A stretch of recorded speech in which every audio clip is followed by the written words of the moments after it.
The Pan-African Daily TV with Dr. Susan Tata. The Africa we want. Unity, consciousness, our culture, our spirituality, our history. One Africa for Africans worldwide. Motherland's calling its diaspora home. Join my voice. Join my team. Join my campaign. Campaign 21 hashtag 1 million subscribers on the Pan-African Daily TV YouTube. Be a volunteer. Apply now. Be the new Africa. So good evening, good afternoon, good morning, good night, wherever you're joining us on the Pan-African Daily TV today. We want to welcome all of you that would be joining us on this conversation today. I hope all of you are doing very, very fine. Today we're having a very great weather out here in Germany. I hope you too, but for the past days, you know, the weather has been switching from between cold, rainy, even up to floods. I mean, I've been sharing a couple of videos on social media platforms where we can see in the southern region of Germany, Stuttgart, particularly where we are located, there's been a heavy flooding, you know, because of the rains. I mean, I think some people begin to say the COVID also did something beautiful for nature, because it's been really a while we've not had this kind of rains in Germany, the kind of rains that Dr. Baba Buntu would say, you know, like the rains in South Africa, even though these ones are tiny showers. But you could already see how the infrastructures in Germany, when they or in the West, when they get a little challenge, like that kind of rain, so all the drainage are blocked, and you could see like in the main central station in Stuttgart overflowed, right? And water actually flowing into the main train station, which is something that, you know, one would never expect that these issues will come out in a developed country. But that's exactly what we're talking about. When we start talking about Africa is underdeveloped and issues, we want all of you to actually understand there is nothing like a developed country in the world where technology, families, and inclusion they also have their own challenges. Every continent, every nation has its own challenges in terms of weather, in terms of infrastructures, in terms of families, and in terms of cultural understanding and everything that you can talk about. But anyways, that was just a little bit of the chip of what we had out here. I don't know in your own respective areas. Like Baba Buntu was just telling me in South Africa, it's kind of like cold now. Anyway, but he will be breaking it down for us on this show. So today we want to start up the spacious series of the African families. The African families is what we'll be talking about today with Dr. Baba Buntu. I mean, actually, the series is called Building a Strong African Families. And today we're starting with the part one of it, which is understanding the structure of the family, just understanding everything, a general basic concept of what the African family is all about, how it originated, what are the challenges in these families today, what happened during the colonization period, what actually happened during family setup and issues like that. So yes, but you know, he is a scholar and a professional that has been actively empowering, you know, the communities down there in South Africa through his foundation or his company called the Ebo Husseini Solutions, which has been empowering a lot for the past 30 years as an expert. You know, he's been building this community and has a clear understanding into how these family structures are interrelated. And remember, we talked about the series that we ought to have been putting out there with Dr. Baba Buntu called Unstuck. It's still also part of these conversations that we're holding here. For a short while, we did the first series, and later on we had a cutoff because of infrastructures and issues. But this series, we're going to start it again this Monday. So Baba Buntu is here. He's just going to tell us also a little bit about what all the series on Mondays would be all about on Unstuck. But today we want to get into the first part the first part of this conversation, I want to read the outline of what we would be talking about today. As I said, he's a scholar, a professional, and well organized and well structured. I mean, Nisha and I, we've been talking and like, yes, if Africans can get this structure together like Dr. Baba Buntu has, then probably, you know, we might be going somewhere. So if you're joining the stream from any of our social media platforms, we welcome you and we ask you to take your pen and your paper. Remember, we are here at the Kemet University of the Pan-African Media Show. We're just more than a blogger or a YouTuber or or an entertainment media. We are more about educating ourselves and learning to build the Africa that we want. So we hope that is very clear. So if you're here for the first time, make sure you click and subscribe, and particularly to click the notification bell. So when we come up live, you can be notified when we are live because of time changes and differences, and also infrastructural challenges that we usually have. So we're going to listen to 1, 2, 3, 4, 5, 6 critical topics on this part 1 series of understanding the African family. So number 1, we're going to listen. I'm just reading the outlines sent to me. Why is family so central to African culture? Why is family so central to African culture? Then we're also going to be listening to a lecture on this. What was the foundation of the ancient African family? What was the understanding of gender and gender roles, for instance? What happened to the African family during invasions, enslavement, and colonization? What are some of the problems now we have in our families today, like the current issues that we're undergoing? And what can we do today to rebuild the African family?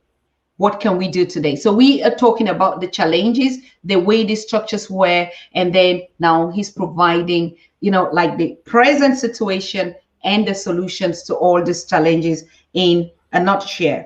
And like I said, he's been actually active and is the founding director of Ebukusoni Solutions in Johannesburg, South Africa. Most of you are not strange to Dr. Baba Buntu. He's very prominent and he's been very active in his engagement on the continent and beyond and beyond. Yes. So his area includes the African-centered education, cultural empowerment, Black consciousness, and Pan-African praxis. So that's actually the key person that we're having here as a prominent on African cultures and matters, and also issues to do with men and their challenges.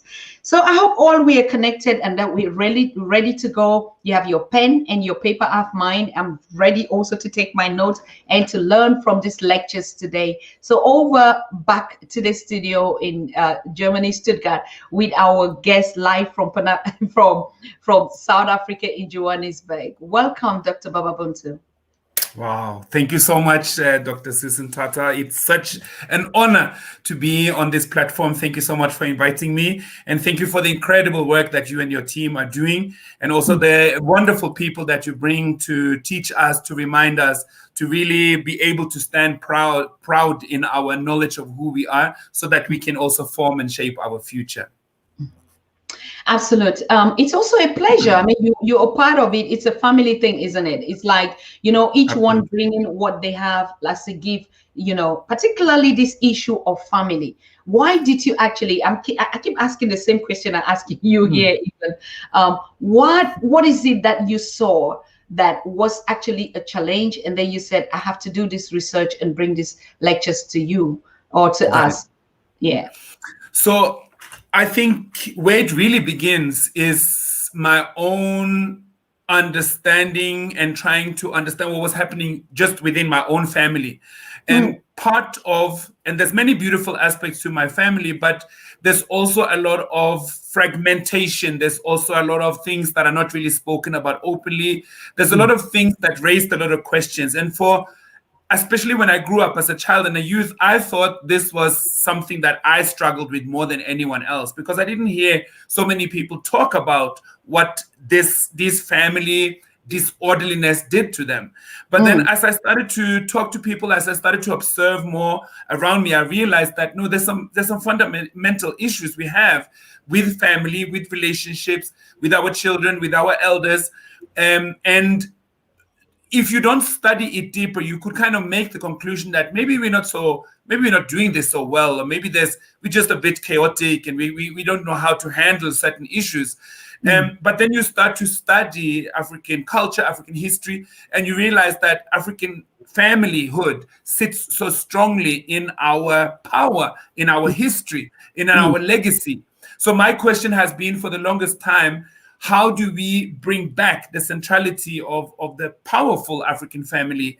And I'm not saying it doesn't exist. I'm not saying all families are struggling in the same way, but there are some particularities in how we struggle with family, how we exist in a world that often marginalizes and destabilizes and impoverishes us. And that creates particular problems within the African family. And I want us to, and I think it's going to shine through in what I say as well, that I feel that it's one of the power constructs that we can have some dominion over, some control over, and rebuild our power from within.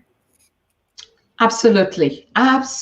Because that's the fundamental, isn't it? Like, even if we talk about the unity among us, we are in our different. But if you look at the whole setup, the African is a family structured person. It's not a singular or a secular person. It's a family. Like we talk about the roots and the tree. Without a family, it's as if we're really not existing, isn't it?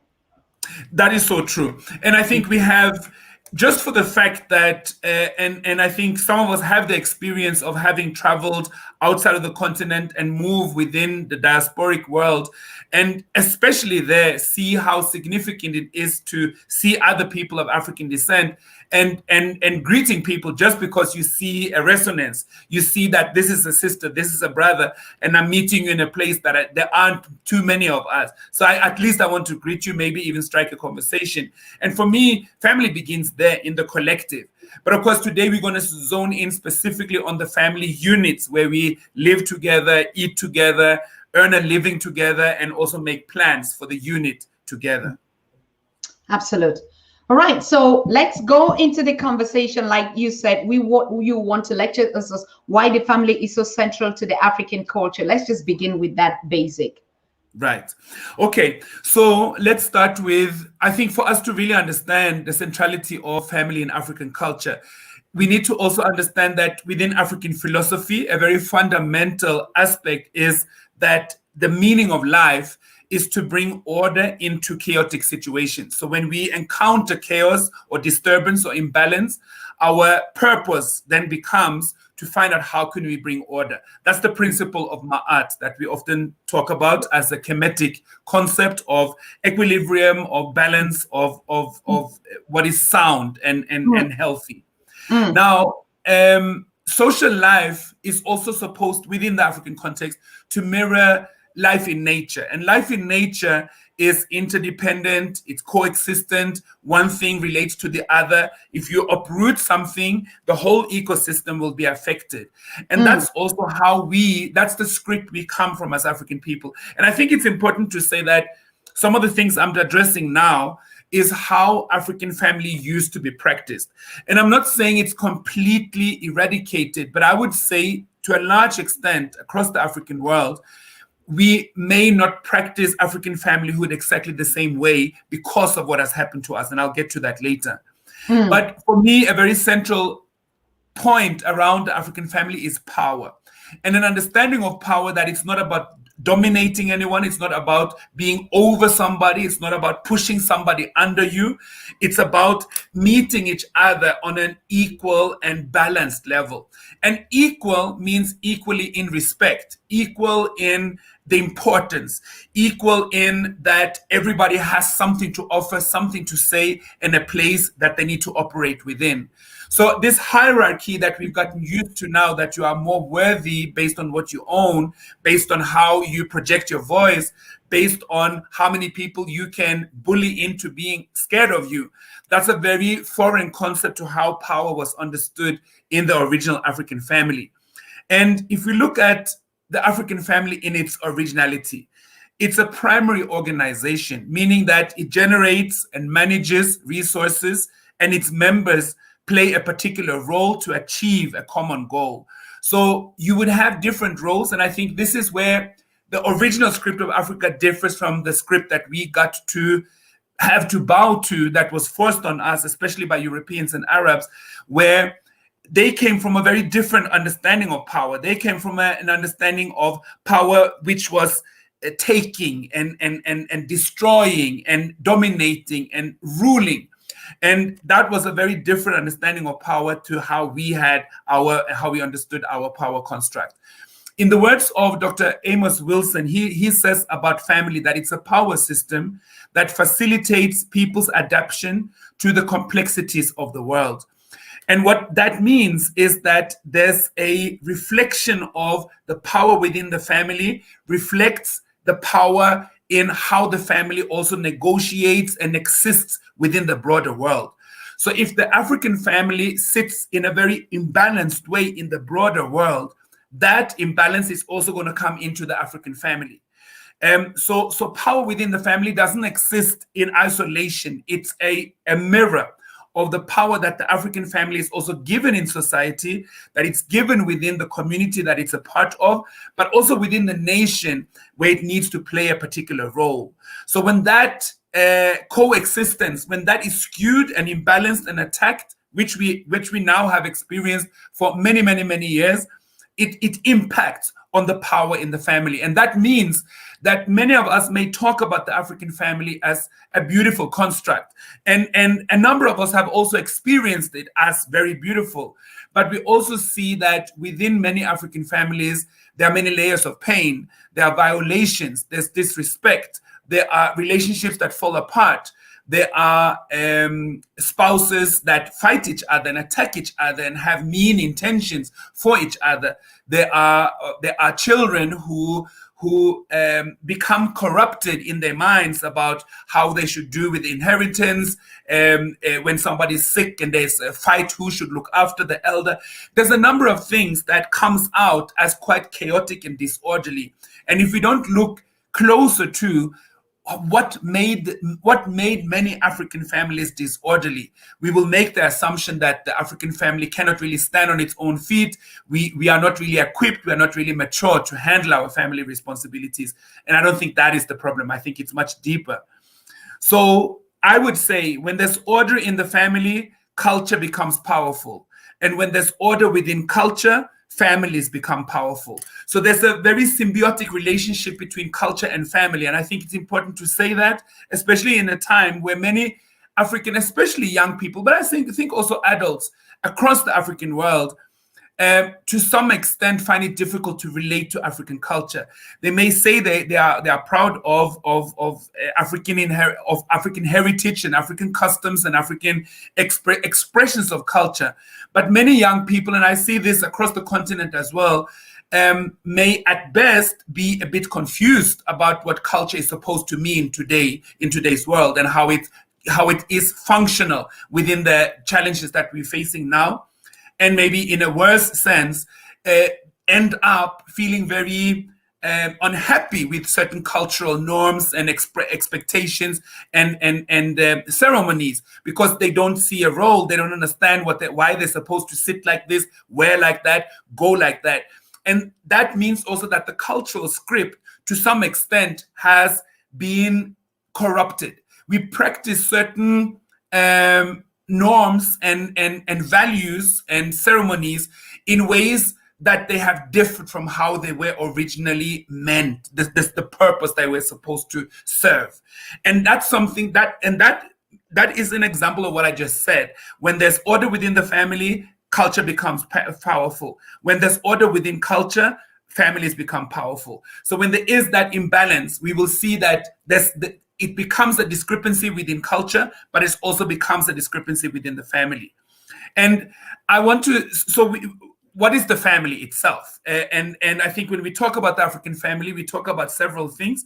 But for this conversation, I'm talking about the unit that share a homestead, more or less for most of the time. I mean, there's also family when certain members go out of the house because they seek jobs, because they need to go somewhere because of, especially in agricultural societies where they maybe are asked by other family members or other people to come and help and come and seek employment and be of assistance in other places. But several times in the year, they will come back to their home. Or we have children who, when they grow up, move out of a particular space, but they come home. So that home space that a number of people share because they have blood ties, because they have become family over the years. I think this is very important to remember, that as much as African familyhood is very much traced to lineage and bloodline, there are also members who are incorporated into the family. Let's say a child whose parents passed away, let's say people whose relatives have passed away and they are sick and they need help or they need a place to stay. The African family would incorporate members who are not necessarily in the bloodline and give them a function, give them a role within the family and see them as their own. So I think the concept of adoption, of the concept of taking somebody in, which it seems in the modern African family that sits a little bit strangely for some, while it is, of course, practiced many places on the continent as well. But we relate to it maybe slightly different. So it's important to remember that that is actually part of our culture. And the family then is part of a clan, is part of a lineage, is part of a broader society. And I'm completely avoiding the word tribe. I don't use the word tribe because rather than being Yoruba, rather than being Zulu, what we are Africans who speak different languages. So we are Africans who speak isiZulu, we are Africans who speak Yoruba, we are Africans who speak Mende, we are Africans who speak different languages. And of course, language is identity too. So I'm not saying we don't identify with the language we speak, but I think that the idea of tribe is a very European concept and it serves a European purpose because there's this idea that you can lock Africans into these chapters of being, and then you say that this tribe is aggressive, this tribe is peaceful, this tribe, and that's not really how African sociality and the management of lives is happening and located. A lot of the tribal identities and the national identities we carry now are results of what happened to us, what was done to us by external forces. So I'm not disputing that we have language groups and that we have nations, but I prefer the name nation over tribe, just to kind of not confuse anyone when you hear the word nation. I speak about what other people may call or refer to as tribe. But then let's look at what was the foundation of the ancient African family. And of course, it had a lot to do with what I just said now: nationhood, kinship, clanship, family formations, and the extended family. And I think this is very important to understand that in the African family construct, there's communal living. There can be a number of members living within a similar space or a closed space, a compound, or they could be coexisting compounds that are grouped or clustered together. We also do find family constructs where not all family members live in exactly the same space. They could be, especially in polygamous relationships, there are some that practice that wives have their own households and that the husband would move around to different households. That's also a practice that we see in some places. But the point is that the family has an allegiance to each other. And you, out of honor, you're not supposed to disrespect your family. You're not supposed to disrespect your family's name. You're supposed to be a representative that makes sure that the name of your family is held in the highest esteem. And I come back to the concept of power because that's really how I see the root of the African family. Political power, meaning that it begins with developing powerful relationships within the family. And I think this is very important because many of us, and I'm saying this as somebody who counsels a lot of families and couples and people who are married, people who are about to get married, people who struggle with relationships. And I see it across the African world that many of us struggle with relationships, which becomes a foundation of familyhood, of course. And we struggle with respect. We struggle with humility. We struggle with agreeing. We struggle with communication. We struggle with articulating what we are looking for. So often we become confused. Often we either get into clashes that can sometimes become violent or we disengage. I mean, I think we all know of families where where the husband and the wife do not talk so much, do not engage so much, may keep it together because it's kind of expected that the family should stay together or that you should not divorce.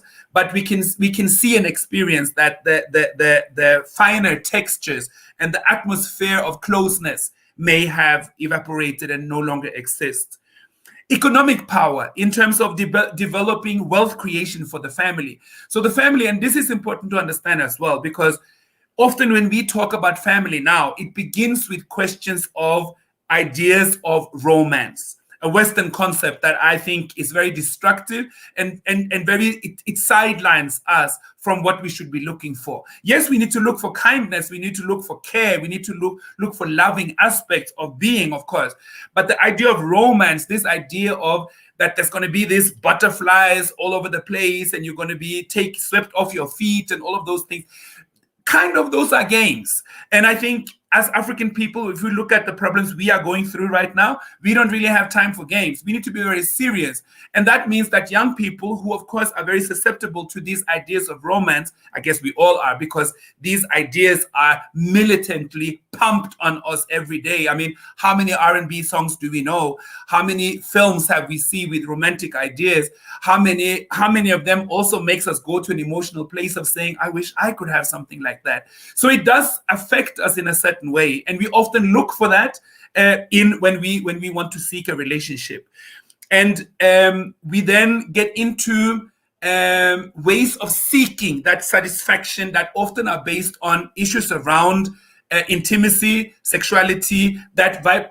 Very many of us have questions around that particular, and I'm going to come back to that in a little bit later in this lecture series, where we also need to learn as African people to talk about sexuality and learn about the hurt that some of us carry because of what has been brought to us as sexualized violence, and also what happens with couples where sexuality becomes a huge issue and we don't go out and talk about it or find solutions to it anyway.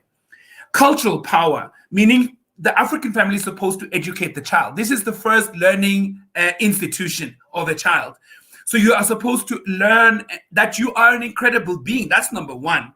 And that's a problem in the current African family, that many of our children do not know that they are great.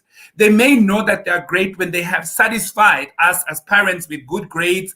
They have given us something to take pride in, or to flaunt at our family functions and to talk about how proud we are of our child who's now studying overseas. But many African children and young people struggle with self-worth and struggle with a self-concept that can carry them through in the challenges that life brings.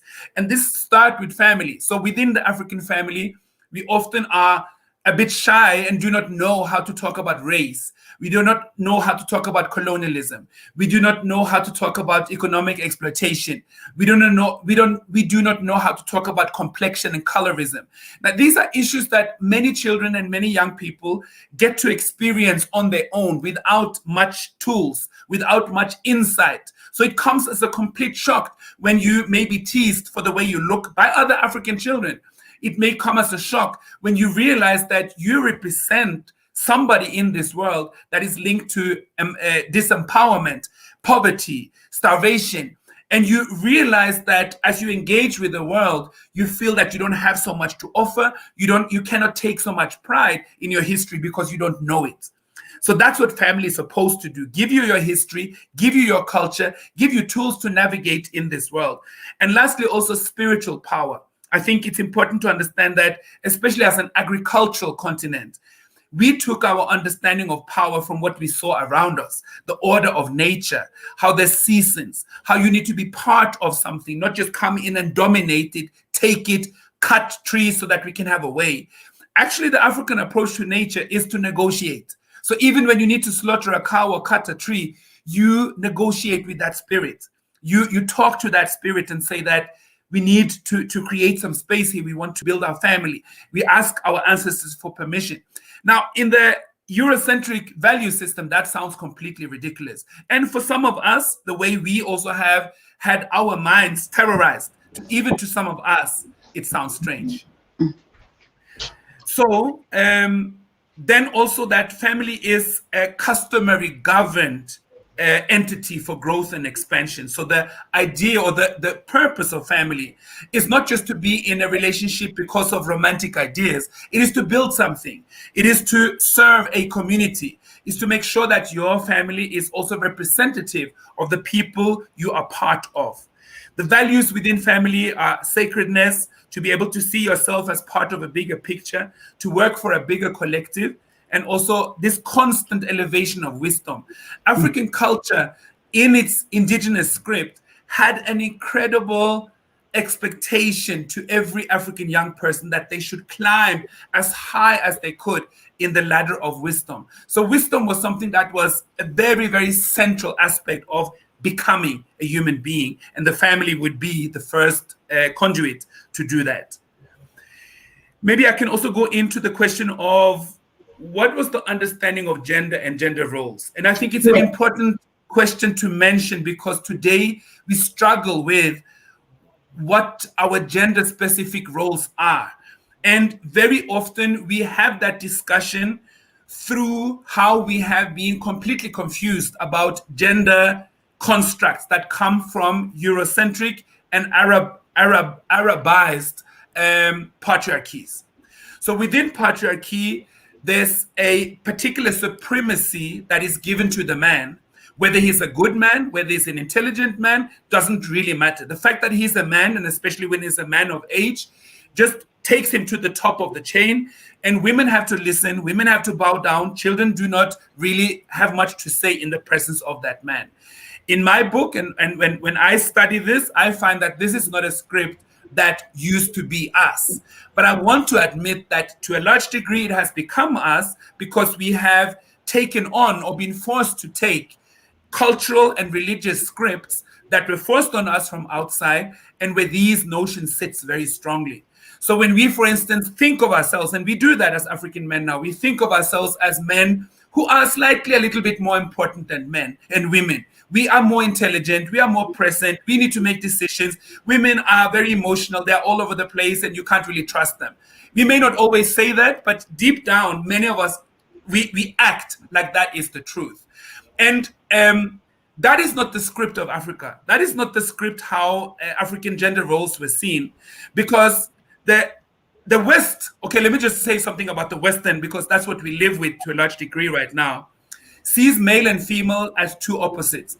I would actually claim that European men for the longest time were very scared of their women, scared of their intelligence, scared of their power. That's why they had to burn women as witches and kill them, because they felt women with wisdom are very, very dangerous. So when we take on that, we are completely disrespecting our cultural grounds, because in the African culture, women were very wise, had leadership skills, were very prominent in decision-making and in the rules of society. Within the Western script, there's a war between genders. And the war can only be won when the female accepts that she is subordinate to the male. That's the kind of idea of order.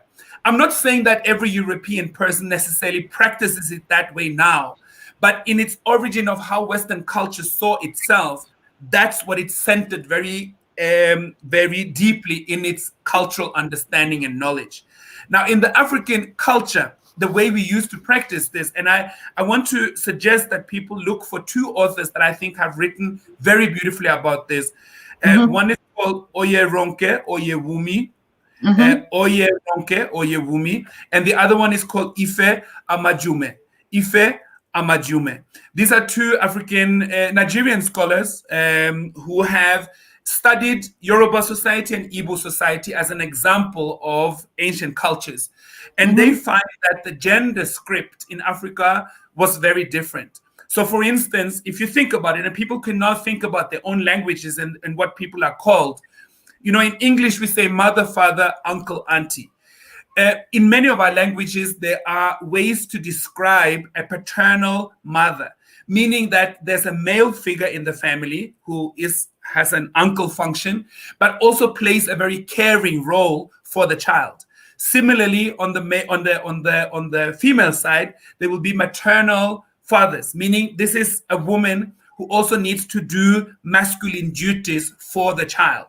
So what this speaks to is that our understanding of gender was, yes, there's a part where we see men and women, especially in the sense of procreation, the sense of motherly duties, fatherly duties. But beyond that, there's many roles that men can play and be masculine, but accentuate feminine qualities, and vice versa for women. So it's contextual. Sometimes it has to do with age. Sometimes it has to do with who you are relating to. Sometimes it has to do with what season you're going through, what the society needs. So this very stoic, formulaic understanding that as a man, this is what you do. Whether it rains, whether there's war, whether everybody's happy, this is what a man does. And this is what a woman does. That's very foreign to the ancient script of Africa, because there would be a certain fluidity. And what that means is that we would do what was necessary at the time, and it wouldn't just be locked to one particular role. But of course, there would be certain roles that you were expected to fulfill, at least predominantly, but it also meant that when you stepped out of them for some time, or you took on other roles, it didn't take away your masculinity or femininity. And I think that's very important, because now we sit with an understanding of ourselves as men, that if we do certain things, for instance, we have this discussion about house chores, that we are feminized, or that we are not real men if we do certain things. That only speaks to the immaturity of who we are as men right now. Because if we were real men, if we really had that strength that we say that men should have, we would understand that the reason we need to do certain things is because it's necessary for the family. It's necessary because my wife is not feeling well. It's necessary because I want to demonstrate to my children that we're working together as a family. I would find reasons to do this outside of just my sore ego.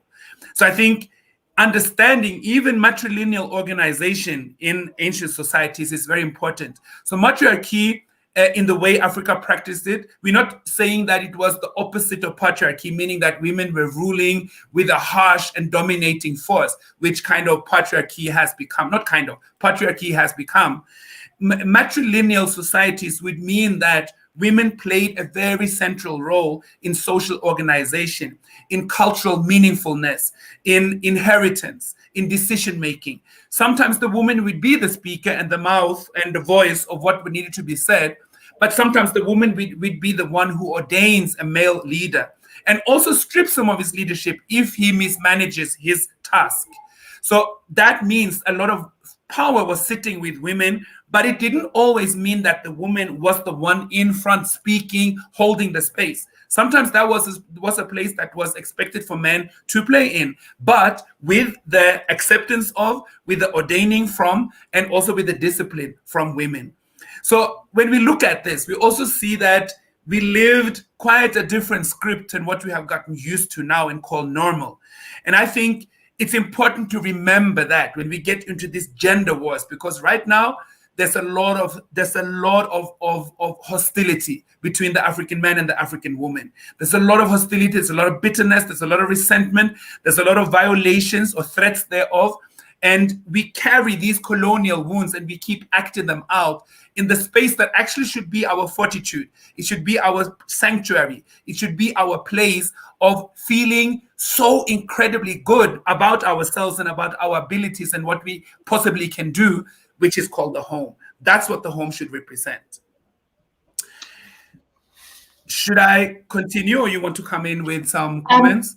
No, I want to just come in with a question or a reflection, particularly yes, on this role of inheritance of what we inherited from the colonial masters or so. Right. It is strange sometimes when we think that the African culture was not a part of particularly these patriarchal and matriarchal relationships in gender-based, because it's always not, how do I want to say it? Not possible that we inherited something that was never part of us, but we hold on to it so strong that we enjoy it. And even the people that brought it to us and not practicing anymore, but we are the custodians of it. So absolutely, I don't know how, you know, we could inherit even unity, like we're talking about this enfranchisement. I have the opinion our culture had that also, but they just came now to do it because I don't understand how somebody can break us and that person is no longer for how long, and we're unable to come back to our original selves. That was just the, I don't know what is the basis of this inherited relationships Right. or bad attitudes, for instance, Yeah. that we so called. Because if you look at the gender, I think Western, even if they brought it Mm. originally, they are far more advanced into it. Children could voice out their opinion. Women could voice us their opinion. They could own this without a challenge, without an inferiority complex of, oh, you're strong, you're this, or you're Right. masculine and that. I mean, it plays on a political level as if they're still going through the challenges, but they're way Yeah. advanced. But us who inherited it, we're even more True. dominant in celebrating it as if. So how come Absolutely. it wasn't part of us and we're holding at the end? I think it has a lot to do with that we didn't just inherited it. It was indoctrinated into us. We can read stories even now about how missionaries would come and intentionally, of course, with the explanation of using the Bible and saving people, they may not have said we want to destroy the society, but for instance, they would attack polygamous relationships, and they would particularly target men because they understood that if they got men into a thinking of they are the family heads, they are the ones that are supposed to make decisions, why are you listening to all these women, why don't you want to be like, when the corruption of our minds started, and then the violence, and then the brainwashing, and then the indoctrination, I think sometimes we forget how brutally this was done. It wasn't just done as a presentation. It wasn't just done. It was really a matter of life and death.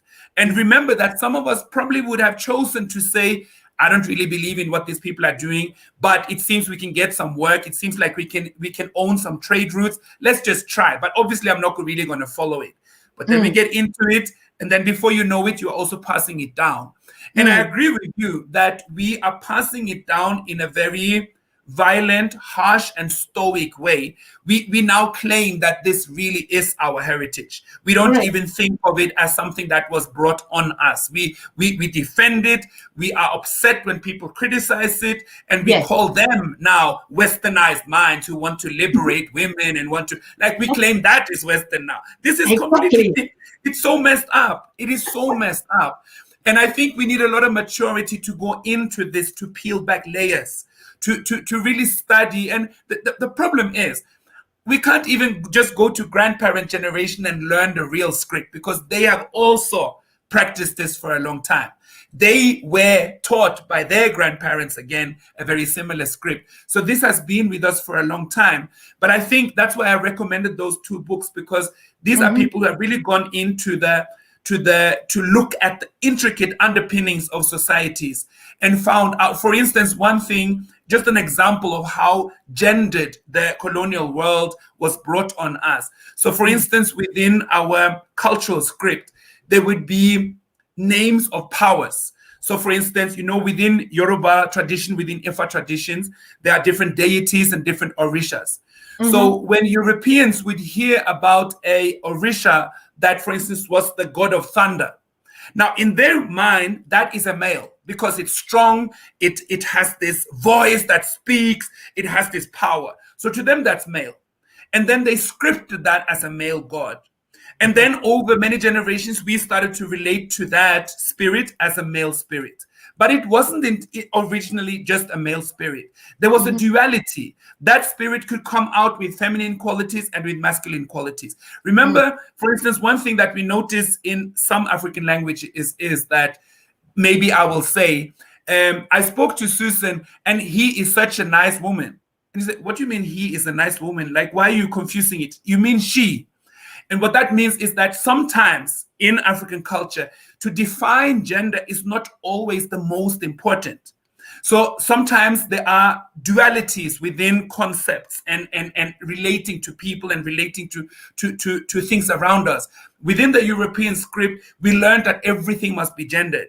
So then we also learn that everything that is weak and giving and kind is feminine, and everything that is brutal and dominating and respected is male. Now, these are very problematic concepts. And when we then become a very disempowered people, and our biggest fantasy becomes to find power, take power, and especially as men, and with our fractured egos, we then start to justify and we excuse and we say that, yeah, but if men are not ruling women, like, where are we going to end up? We say things like that, and we think it's okay. So my point of locating it in the indoctrination is not to take away the responsibility we have. I'm not saying, well, we were just messed up by our colonizers, so there's nothing we can do. I'm not saying that. We need to take responsibility. And the first question we need to ask, the scripts that we are living by now, do they really serve us? Do they really serve the needs of the continent? Does it make sense that a man should mean a lot, whether he's a good person or not, and a woman shouldn't mean that much? Does that serve us as a continent? Because I don't think it does at all. And we need to take some cues from that, because so we want freedom. We want to own our continent. We want to own our economy. We want an African-centered schooling system, governance. But then we're going to treat each other how? In what way are we going to treat each other? Are we going to continue these scripts because we then just going to live under the same oppression, just that we can have some African decoration on top? And decoration is not enough. Absolute. Very correct. Yeah. Okay. All right. Yes. No. I wanted to go to, I don't want to interrupt you, but I wanted to go to what happened then to the African family during invasions and enslavement and colonialism. Yeah. And I know that some people feel that, but do we really have to bring this back? Aren't we always deflecting? Aren't we always on the blame game and saying that people messed us up? My point is to say that, but get to what we need to do now. That's why I want to say it, not to get stuck in it, not to feel victimized by it and feel there's nothing we can do. But we need to understand, and I'll mention three things that maybe we don't address so often when we talk about the trauma we're still living with. There's three fundamental changes that I see that harm the African family fundamentally. One, the idea of private ownership and of exploitation for profit.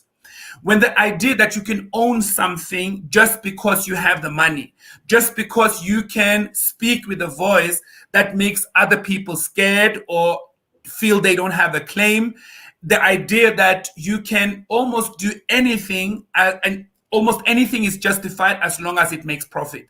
That idea is extremely un-African, but I think we are quite aware how strongly it sits in our daily operations today. So the individualistic power, the monetary dominance, the violence and brutalization that gets justified through that. Because now we need to build. So we have seen this is how we have been treated. A city needs to be built. So our ancestral sacred site will just have to be crushed because there are other people who decide that they're going to build. So our voice don't matter. And now we are also going to the same, we are studying the same knowledge. We are studying the same power construct. So we also start to think with it like that as lawyers, as economists. So we start to say, but you can't just have culture. You can't just do this. Like these people need to understand. So we become our own oppressors in many, many ways. The other thing, the male God, to define the creator as solely male. That is not, I'm not saying it has never happened in Africa, but that was not our only script. There would be feminine qualities of godliness, or that creator force, and there would be male qualities. And it wasn't a conflict. But to us now, because we have been brainwashed into thinking that power and dominance and rulership must be male. It's troublesome when women attempt even to go into those spaces. That's what we have started to think now. So God is then by virtue a male. And when that happens, that also means that males become more supreme and women have to become more subordinate. And that what that meant to us as African people was to crush the spirit of strength and power in our women, to make them subservient, to make them quiet, to make them what we now call respectful, but very often is to hold your spirit in, not say, not have an opinion, not come out and disrespect these powerful men that some of us think that we are. And I'm not saying this to disrespect us as men and tone down our power. Yes, we have power as men, and we should have power. And many of us feel we don't have power right now. But that's a situation we're actually sharing with our sisters. Both of us are powerless in many ways. Both of us have issues with our experience as colonial subjects. And we need each other in that healing process. So that some of us now decide to sit and engage in gender wars or kind of destroying each other. It's very anti-us. We are participating in the destruction of ourselves, and that's something we really need to stop.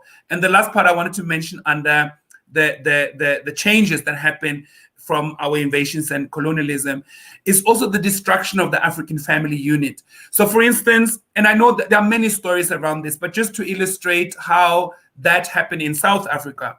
So at one point, oppressors or the Europeans would then enforce a tax law. So you could no longer just stay on the ground, you needed to pay tax to keep your house on a particular ground. Now, your family may have been based in a rural area, and you were okay doing your smaller agricultural products because you were growing food, and what you didn't have, you could barter with other families and other communities. But now when there's an expectation to pay tax, you realize that we can't just produce that tax. We need to send very often the mail away to a place to earn money. So that could be a mine, that could be to be a gardener, that could be to work in a factory, in horrible conditions, being treated like an absolute non-human being every single day for very small money. And I'm just trying to envision how it feels to be disrespected on a daily basis, do very cumbersome, heavy and work, and being disrespected all the time. And then once a year, you get to go home to your family. And probably in your mind, you think, I'm going to open the door. My children are going to run to me. My wife, I'm longing to see these people. And you open the door and children are running away from you because they're like, who's this man? What is he doing here? Who is this? And in that moment, your heart sinks and you don't know even what to say, because in your mind, they would come to you and embrace you, but they don't know you. And you also come with a rough edge because you've been violated in all kinds of ways in the work that you were doing. And now you have something to say about your wife who hasn't presented the meal that you had fantasized about in your mind. She's also a bit tense because she can see that you speak with a voice that is a little bit strange. I'm just trying to illustrate how we then started to kind of get used to the African man and the African woman not really co-parenting all the time, not really staying under the same roof for long amounts of time, not really making decisions together about parenting and being able to support each other. And in that, there's an opening that starts to become wider and wider of separation, of violence, of disappointments, of hurt, of pain. And in South Africa, I would say that in many families, that pain has become normalized. There are women today who don't even look for a husband because they don't want to put themselves through the pain that they've seen other women go through. So they're okay. Maybe I'll meet somebody, we'll have a child, but I'm not going to really set myself up for marriage. It's not gonna happen. There are men who also do not consider marriage because marriage has become this rich man's game. You need to impress everybody with incredible scenarios and performances. And many men just feel that because I don't have a steady job, I'm not going to make the embarrassment for my family of having a small, nonsensical wedding, for instance. And that's very far away from what I think family should be about, what it should be able to do for us. I have two more questions that I wanted to go into. Should I continue? Yes, continue, please. Okay, sure. So the next question was to go into what are some of the problems we now have in our families. And I think we are aware of the families, of the problems we see. They can come out in different ways. They can be, I've mentioned violence, I've mentioned arguments, I've mentioned that hostility that sometimes exists. And we know that some people take to drinking, some people take to using substances and abusing that. Some go outside the home and seek relations with other people and lie about it. There are secrets. There's certain family members who do no longer speak. There are parents who are upset about their children because they feel the children are disrespectful. They don't honor their parents. They do things they were told not to do. So, and we don't know what to do with this. What we often do, though, is that there's a certain shame many of us feel as parents, especially if we feel that our children are disrespectful. We have this dream that we're going to show respectful, beautiful children off to the world. So when we can't do that, few of us, we may shout about it and say, this son, I'm going to throw him out if he continues like that. But very few of us go out and seek advice, sit down with other elders and say, I don't know what to do with my family right now. Everything is going wrong. I don't know what to do. I need help. I thought I could manage this, but I can't. I need help. So it's also become, we live with problems that we sometimes protect behind a facade of saying that, no, we're fine. Everything is fine. And we know how to smile for that particular event, or when we invite families to come and visit us, we can keep up an appearance. But the next day we're back to pain, back to isolation. Everybody goes to their room. Nobody speaks. Like, this is becoming too normal in many families. So what I would say that is really underpinning this is also another three things. And one thing that I'd mention is the vulnerable and inconsistent self-concept. There's something that is very broken within the African self, because, and it makes sense if you look at it, why would a people who represent such a powerful history that you and me know actually took place, how could a people who represents that become known to be so incapable of leadership?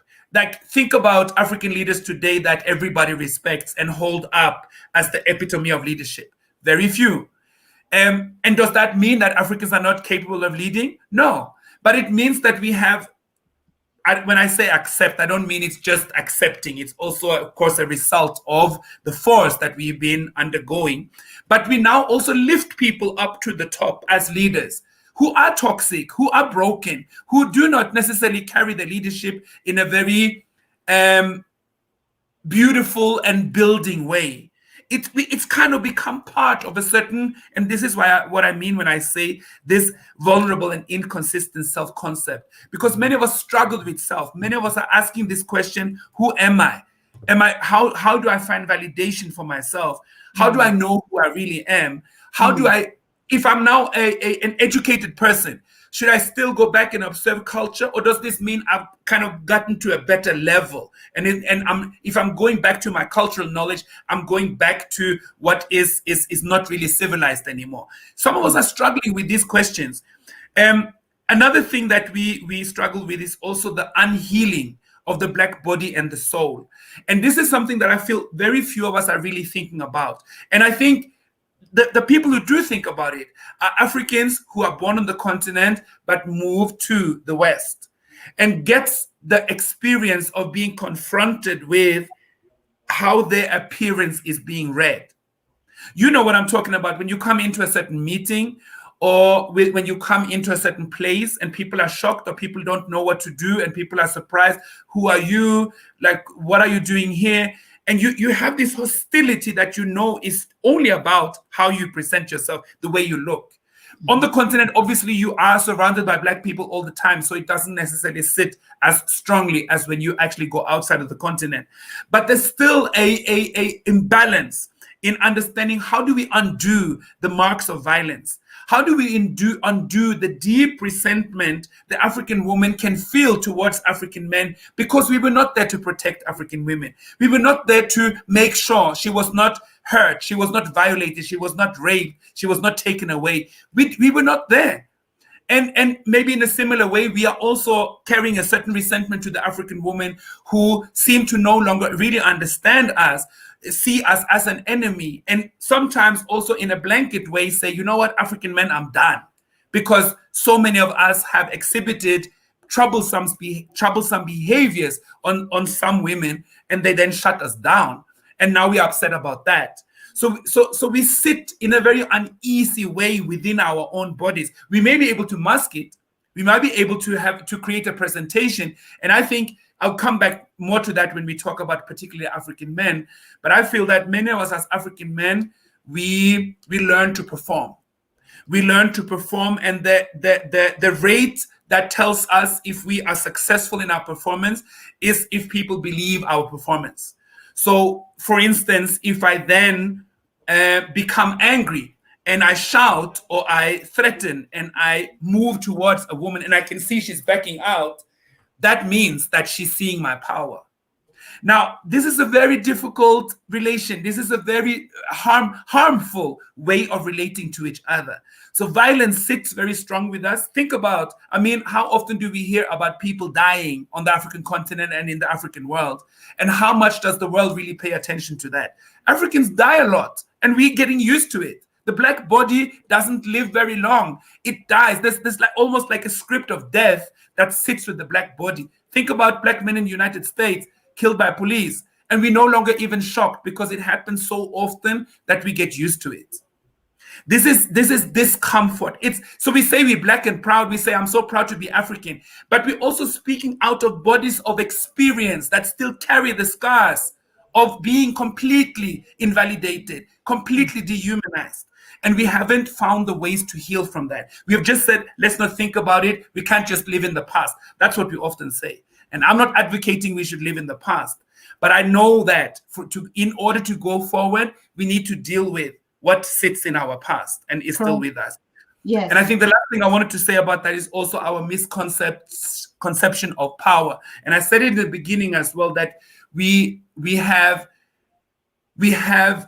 been indoctrinated into, but I agree with what you say, that we're also holding on to it like it really is ours. A very dangerous and destructive form of power. So in this westernized and Arabized form of power, you become powerful because you put people under you. So the more people are scared of you, the more people take your instructions and not ask questions back, the more power you feel that you have. And of course, this comes in variations. I'm not saying every African is walking around expecting that, but it sits with us in an experience that respect is to have people who back down and become very small in somebody's presence. And when that becomes the goal, to make somebody small, to make somebody insignificant, then we have a very dangerous power game going on. And when we normalize it, when we get used to it, when we no longer even oppose it and say, whoa, hold on a minute, this is not okay, then it's really dangerous, because now we justify it, we expect it, we think it's okay. So that's what I wanted to say about that question. And the last question is, what can we do today to rebuild the African family? And obviously, the series, which is a 4-part series, I mean, just to let you know, the plan is that we will go into what relationships and marriage means, especially in relation to power. We will talk about what does it mean to be parents and raise powerful African children. And we'll also talk about building our future. And in the last segment, I'll come back to much more practical suggestions on how we can do this. But to say something very brief about it, I would like to phrase it along the 3 keywords of anchoring, knowledge, and skills.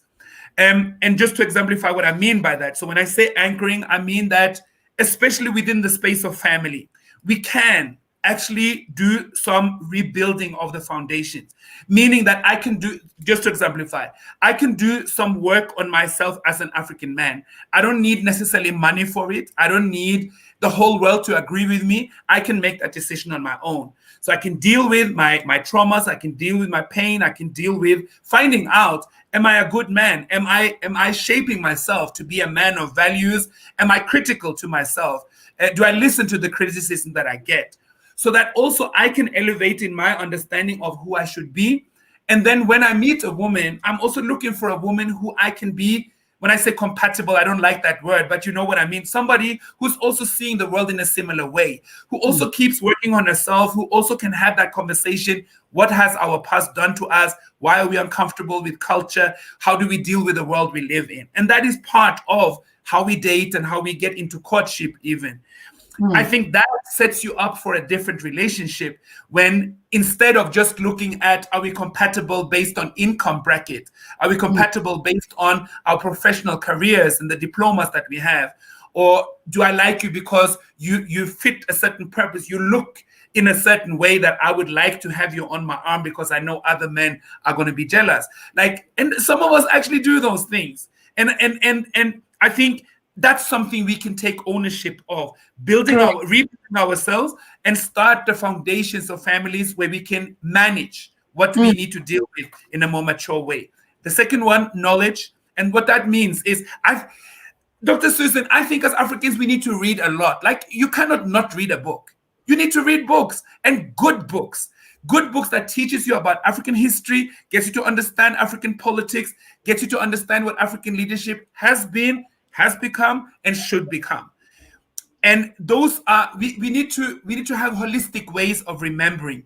We have cultural ways of creating unity. We have cultural ways of coming together. We can use some of these tools to stand in a stronger way, hold each other accountable, and support each other. Because I think we know we all need support. We are just so afraid to reach out for it. And lastly, skills, meaning we can capacitate. For instance, I listen to African parents who complain about the school that their children go to and say that, but the school of my children is teaching just Western education. They just teach about European wars and conflicts. There's nothing about Africa. Yeah, but first of all, you're talking often to schools that never made the promise to say that we will make sure that we make your child a very proud African. They never really promised that. So I'm not saying they shouldn't be tasked with that responsibility, but then we also need to change the policy of what makes a good school, because very many of us talk about good schools as schools where English language is spoken all the time, where where there's European funding, where there's maybe some white headmaster and some white teachers. Those are good schools. So we also need to think about that. What is good schools for an African child? And I think there's so much we can do, Dr. Susan. We come from an agricultural past. And many of us are farmers across the continent as well today. But I think there are many urban Africans that also need to think about food security, think about how we can grow what we eat. Just that in itself is power, not having to rely on shops that want to exploit us, that takes advantage of us becoming consumerists. I think we need to look into our marriage practices. As we know, across the continent, there's a custom that we sometimes refer to as dowry or marriage or bride price. And we when those of us who believe in our culture will often say, no, it's not an exploitative custom. It's actually meant for the clans to come together, for the families to be united. And I agree with what I'm saying here. But I also agree that that's an example of a custom that more and more and more has changed with our change of mindsets. So as much as we say that dowry and bride price is not about buying a woman, I would claim that sometimes it is. The way it's practiced today, the way the prices are set ridiculously high, the way the young man who's about to step into the marriage can get broke just from going into marriage. That's not sealing of a power family. That's not building foundation for a couple that is still young and is going to go into a harsh and brutal world. So I want us to be we are criticized a lot from outside. So I think that sometimes makes us uneasy about criticizing our own customs and ways of being, because we are so used to kind of look at what the enemy or those outside criticizes us for. But we need to have a critical look also at, are we happy in our marriages? Do our marriages work? Should we have counseling? Is that even African? Should we always go via church? Why are we celebrating white weddings? Is that even something we should do? We need to interrogate these things that I feel we for the longest time has now created as normal and things we cannot really discuss. And I think we can lean on our young people right now, because young people are asking all the uncomfortable questions that many of us are scared of. So we should even sit with young people and have these discussions, not just tell them that, no, they are being ridiculous. They are saying things that are not supposed to be said. Young people have a lot of things to learn, to teach us these days. Let me pause there, because I've said a lot, and maybe we can go into a few details or have some questions from those who are with us on the platform. Yes, I would just like to throw a feedback on the conversation of yesterday and then link it with this one, and then some reflections, and then we open up. The lines will be open, because I think this is a family topic, and all of us are a family here. We are all involved. Yesterday, we started this topic on our manhood, the rite of passation, and we had our mother, Nadada, who actually in a very simple, basic African way. And he touched some points that you have brought it in an academic or a more intensive, looking at the critical situation to really identify, what are the how can I say, the symptoms that we see today, whether it's quarrel, abuse, whatever. Those are the symptoms of what we're dealing with. and what would push some other person to do something or the opposite. Now, a very fundamental question that I'll throw out, just like what you're asking, when we look at this whole structure as a family, all of us, are we really happy with our African family structure? The question obviously is no, some yes. But because we're looking at the challenges that we're going through to get the solution, now that I talked to you yesterday about self-love, if you don't love yourself, there is no book that teaches about people how to love. So no matter how many types of books we want to read or to understand, there's no teaching that would teach you that if you hit your sister, it is wrong. I don't know how to teach that kind of a thing. And I don't know how someone can be so destroyed or this kind of a trauma that you don't get your way to understand love. But we do understand that this harm has been done to us so much so that we forget, like Rev Shock said, our minds were frozen. And because our minds were frozen, so we don't remember. And because we don't remember, we are in that state of mind. That's why we see the symptoms. So that's very okay that we know that, yes, we are in that situation.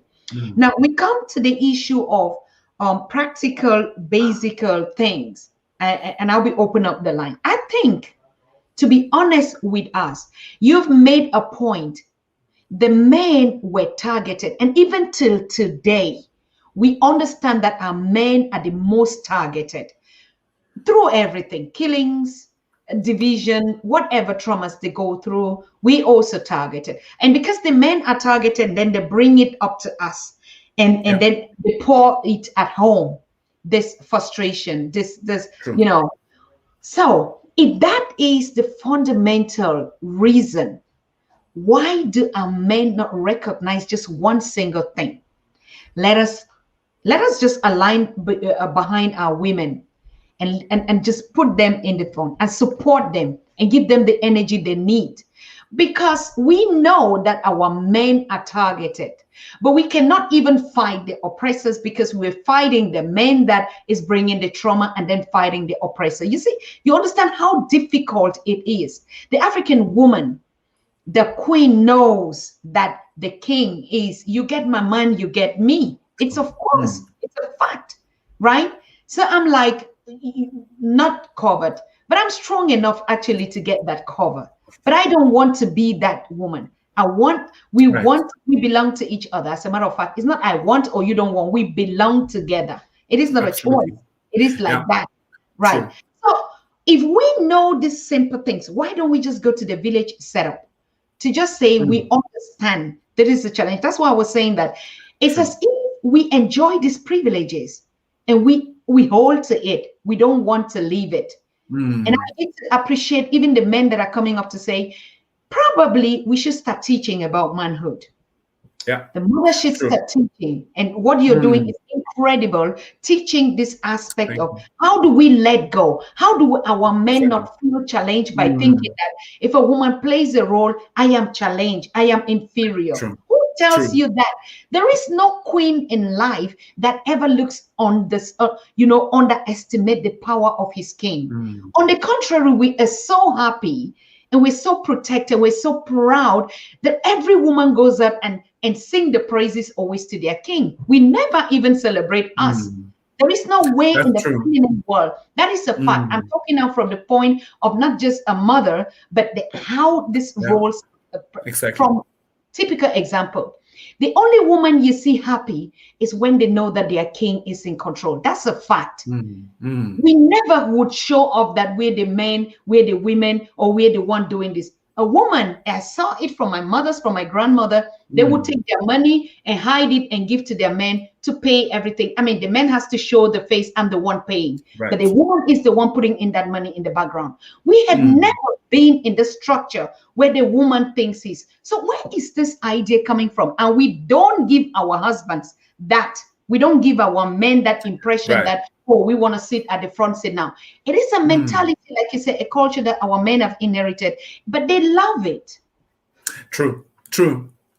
But no, and I agree with what you are saying, and I'm very thankful for what you are pointing out. It's what often makes the conversation difficult to have, unfortunately, but you are bringing it real, and I'm so happy for that. And I would say this as somebody who does a lot of work together with other African men and for African men, we get a lot of support from sisters. I need to say that. Yes, there are those who may not want to pay us any mind and have given up on the African men. There are those women too, just like there are men who also gave up on African women. But I would say there's a lot of support we get. There's a lot of mothers who call us, girlfriends who call us, wives who call us, daughters who even call us and say, thank you for what you're doing for brothers. We see the change. So that means a lot. But I think, the reason why, and I want to also cover that ground, because I'm very thankful that you are covering the ground from a woman's perspective and say that some women take it too far, or they shut down everything and they forget what our script really is. But so I appreciate that. But I also want to say something from a male point of view, where we also need to take some accountability for those within our ranks that are also very unamicable and have become dangerous. Because there are African women today, who experience the African man as very demanding, very entitled, very insecure, as somebody who brings his pain on the woman, because he doesn't know how to take out his pain in a productive way. So we know that then people start drinking, or they start going out a lot, or they do things that brings more destruction into their own life, and by virtue also to those that they are surrounded by. And I think this is really sitting at the center of what we do with our program, which we call Shabaka, which is named after an African pharaoh in Nubia, or Nubian pharaoh in Egypt, Kemet. We want to have honest conversation between us as African men, to identify what we struggle with, to identify that we have weaknesses, to give, to open up a space where it's okay for men to say, I struggle. I don't know how to do certain things. I didn't have my father teaching me certain things. I'm in a relationship that I probably shouldn't have been in. I haven't looked after my children well. So we give men a safe space to be able to look at that, but not just to sit and drown in pain. The next step, of course, is to how do we find solutions? And in African culture, if you go back to our scripts, African culture will also provide spaces where African men could advise, inspire, and encourage each other. But right now, especially in so-called modern times, many of us as African men, we feel very alone, and we are very alone in constructing our manhood. And what many of us know best is what we don't want to become and what we often are judged for. So we don't know so much about how to become these incredible kings. We may not have seen a lot of men around us who have chosen to do things that are different from what seems to be the norm. So that is also how manhood sits in an awkward space for many, and we need to unpack that. And I think, Dr. Susan, we should even think about how we could do that on this platform. We have an intervention that we call Black Love. And what we do in that session is for African women and African men to listen to the other side, not judge, not tell, not stop them, not judge them, not arrest them, but listen. Because some of us as men, we also don't listen to women. When women say, some of us have been hurt by man after man after man, and then we want to say something judgmental. Yeah, but you also need to look after what kind of men you associate with. For instance, now I'm not listening. Now I'm judging. Now I'm assuming that I know that if I was a woman, I would not have done the things that you do. And it can go the other way too, from women to men. So I'm just saying the skill of listening, that for me is what can create the basis for me to start to love myself. When I understand that I don't have to be ashamed of the pains that I feel and the ways I've been hurt and the darkness within me, that there's a way that I can find healing for it. And I can start to then build the love and acceptance for myself. Now I can become that king, and we can rise together as queens and kings. But it's a process. Correct. Very, very correct. I think I'm not thinking. It's just a vision.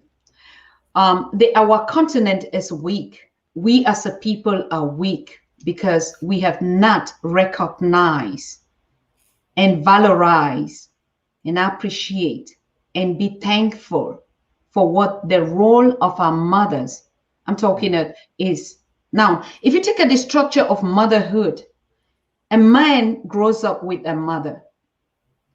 A man leaves a mother and gets married.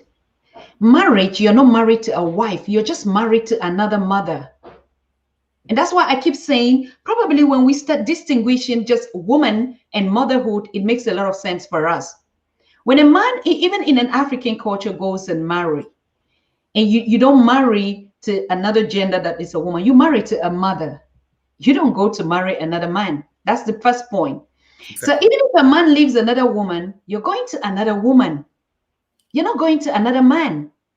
And it's the same structure, the way we were built in this motherhood. I raised my boys. My boys are going to leave home. They're going to meet another mother, which is a woman now. And they're going to reproduce, right? Or recreate, as we're saying.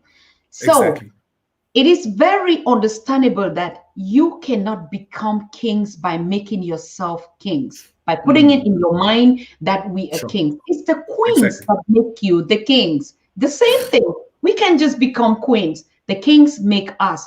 So if you are struggling to make yourself a king from your own understanding, so you see the confusion and where we are. And that's why I like this series. Even when men are coming up to say, we need mothers to teach us about motherhood. How do I treat my sister? How do I treat my mother? So if you leave the first mother, you're going to meet another second mother. So this idea of even Christianity always telling us, oh, you have to honor your mother. And we always see the biological mother as the mother. Even the mother that you have as a wife is still an honor. It's a place throughout our existence. So can we go back to the simple things and basics of the truth of accepting that, yes, we have gained these privileges. We have been taught differently. We have learned things that doesn't work. Now, can we just come back to it without somebody even having to tell us this? Just be and develop our own self by our own. That is what Mama Nana was saying yesterday. Self-love means you accept yourself. If our men, even our women, we're working on us all the time and we're waiting. You're the ones leaving us. You're the one doing everything, but we wait. We don't do anything that much. Even though when you find a challenge and you run away from the challenge, you're still going to meet a woman, like I said, a mother. That's right. And so where does this cycle go and go? We would have to come back to the place where our kings would recognize. And Professor Pierre Olumumba keeps saying it. We don't need to empower women. Our women are already. The only thing that we men have to do is to recognize that and say, yes, we all recognize that this too much power that we think that is a challenge is nothing, but it's just a value that we need ourselves. What about that?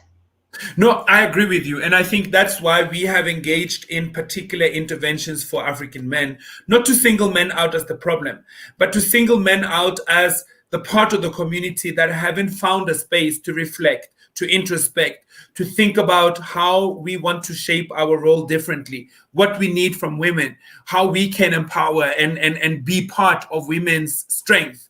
And that's a conversation. And I'm not saying we should sit forever and only be men, but in the beginning, it is very important, because what we often do, Dr. Susan, as African men, when we have conversation with women, we want to be right, or we want to dominate, or we want to say things that you like.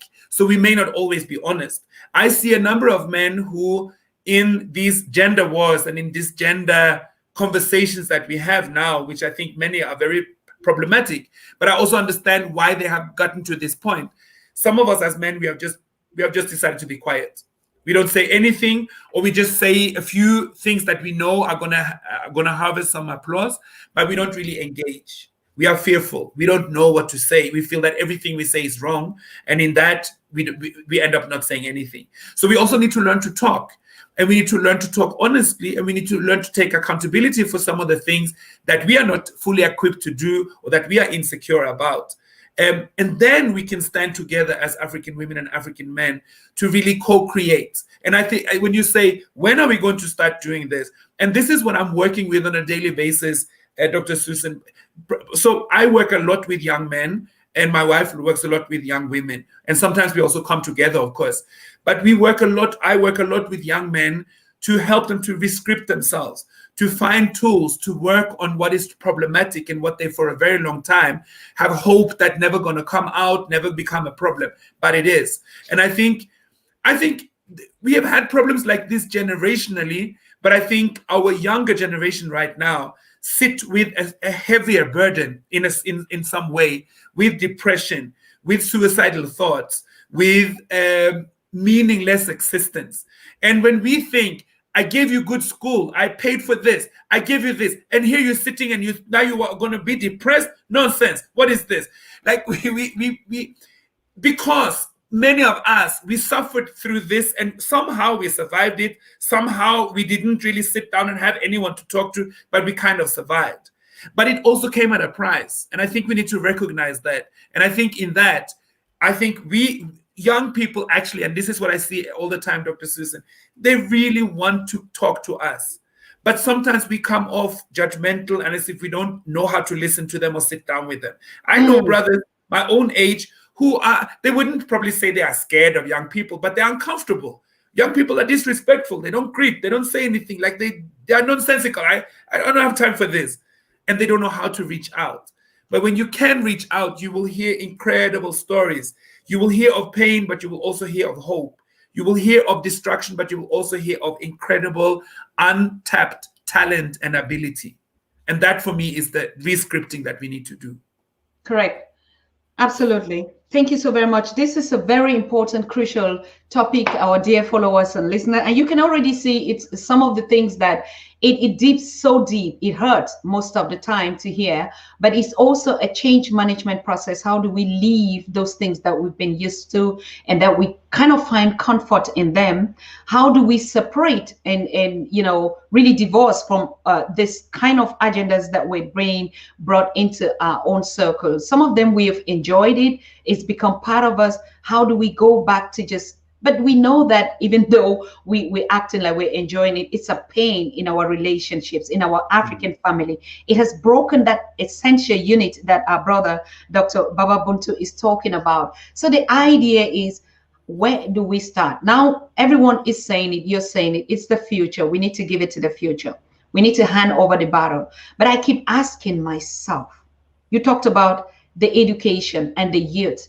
If we ourselves don't get it right, how can we pass over an example to the youth? So we're going to pass the bad example. And that's why we keep saying, if we don't heal, how are we going to actually give it to the youths? We keep saying, oh, now the youths have it in their hands. Sometimes we even feel irresponsible to say, no, it's the time now for the youth. It's their time. What are we giving over to them, as a matter of fact? Brokenness, bitterness, anger, ego? What are we giving to the young people? I keep asking myself, we want them to take control over Africa. How? Exactly. What? Yeah. Now, you raised a very essential point. We're in a conversation, right? And you said sometimes our people, it is a cultural thing also to think that this kind of hierarchy that I think, because a young child or a youngster passes me by without greeting, then I feel offended, like he owes me a greeting. Then I ask myself some of the time, innerlich or inside me, why should I also not greet? I mean, a young man, of course, and the issue, I'm an elder, so an elder teach, so I'm the one to even greet so that he can learn. But you see, if we're in competition, even with our own children, with our own young people, we're fighting each other at every level. No, it's very true. That's why it's complex. And that's why we're still having this conversation, because we are struggling with it.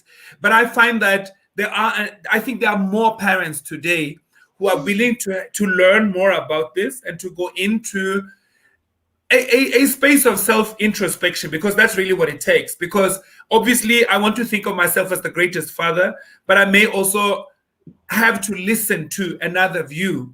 And then we have to set a stage where that conversation can be had. I want to say about the men's project that we do, the best and the most fruitful dialogues we have is when we have a huge variety of different age group present. They're also the most awkward, because in the beginning, just before we start the program, elders are coming into the room and they see 20-year-olds and I say, why are we going to sit here and discuss with small boys? And the youngsters will look at elders and say, oh, my Lord, I know how this is going to be. We're going to be judged. We're going to be told that we are disrespectful. I'm going to leave after 10 minutes. That's what happens in the beginning. And there's a bit of awkward atmosphere in the room. But then when the conversation starts and we guide it and we ask people to not just deflect and analyze, but really talk about, for instance, if we talk about fatherhood, how were you fathered? What are some of the things that you appreciated about your father? But also, what are some of the scars or unfulfillment that experience left you with? And when young men hear grown men talk about that, something opens up in them. And equally, when older men can talk and listen to young men talk about that, they realize that behind the facade that looks very disrespectful and disengaged, there's actually a person, there's a soul, there's something they can relate to. And now you see that relationship of, now I can actually have an uncle relationship to you. Now I can actually trust you as an elder. Like those, this is how we unpack and recreate how we relate and create exactly those unions that makes African culture meaningful. Absolute. I want to thank our many viewers and audience that are interacting here today. And what are the reasons when we hold conversations like this? It's not just like deeping into our wounds, because first, if we are broken, we know that the world is our common enemy. Now, we're talking particularly in China is in Africa today. And we want to, and we're looking at, we're helpless. As a matter of fact, let's be honest. Let's be factual on this. We look helpless, from the elders who are leaders to the young people. We're confused how to get about them. So building our unit, our families, is the biggest success. When we build the families, cleaning all these little things of mistrust and putting all these things of, oh, I need to be this, those are petty things we can really handle.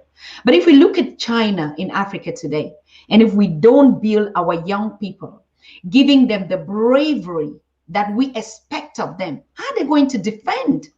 If we in our own homes break down our own children by, making them feel worthless, making them feel they are not strong enough because we are afraid that they challenge us, how are they going to challenge the common enemy? Those are fundamental questions where we come to study our setup and we look at the challenge and we bring in a solution. It's a common solution. It's a warfare.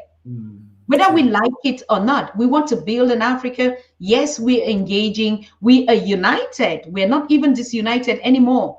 But the disunity is amongst these little kind of structures, some which we call even our culture and traditions, that don't save us in anything to fight an enemy. So we have to drop some of those things.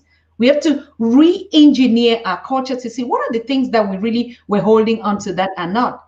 And when we start building this flat structure, I think it will be easy. If you look at China, you attack one, the whole nation is behind. Now look at an African child. He's attacked, killed, murdered. How many people stand up for? Not even the leaders on the continent have voiced a word about the children are being shot, killed in America, in the Caribbean, anyhow, drowned at sea. Not even one. So if we build a family structure to say, this is actually who we were, and we look at who we are today, can you really look at an elder and say, I have respect for this kind of elder?